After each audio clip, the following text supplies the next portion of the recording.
having India being invited to the G7 summit and our Prime Minister Mark Carney reaching out to India for this is a fantastic development. I think that with a market that's so big, 1.4 billion people, the world's largest democracy, there's a big market there, and there's a lot in common between our countries. And Canada has the largest diaspora of Indian people in the world. What a great arrangement this could be.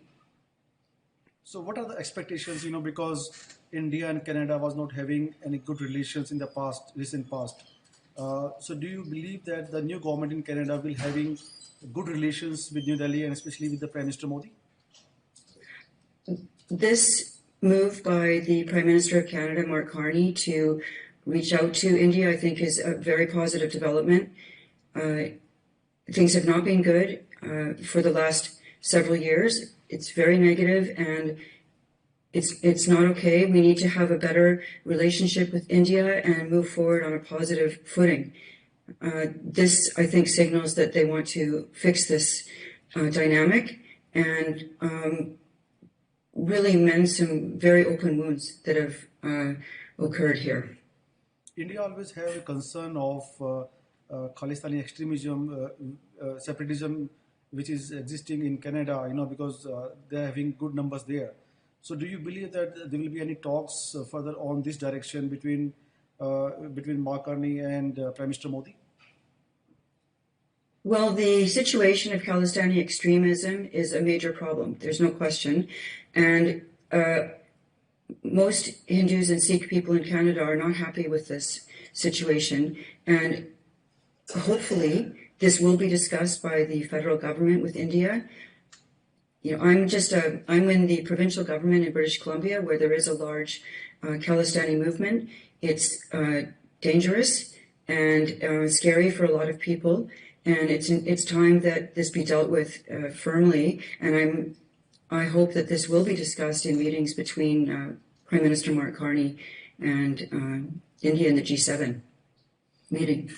Great. There are many Indians in Canada, those who are demanding, to have a memorial for the 1985 air bombing Kanishka bombing in Canada, especially in the British Columbia. So how do you see this development, and do you believe that this will help to fight against extremism and terrorism? What I think it will do is bring attention to this issue. Remember, this bombing happened, this terrible bombing happened back in 1985 when so many people don't even really remember what happened. It was an unbelievable and sickening tragedy, a disgusting act of terrorism against innocent civilians, 331 lives.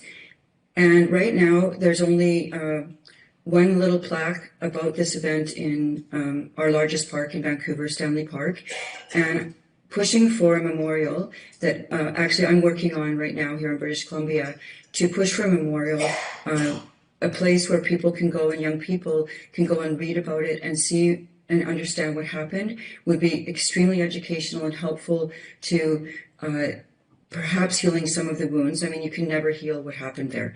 But education is important going forward, and the understanding that allowing groups to glorify terrorism, to say it's okay, it's not okay. This was the worst act of terrorism that's ever been done against a civilian airplane, and it was planned and hatched and executed here.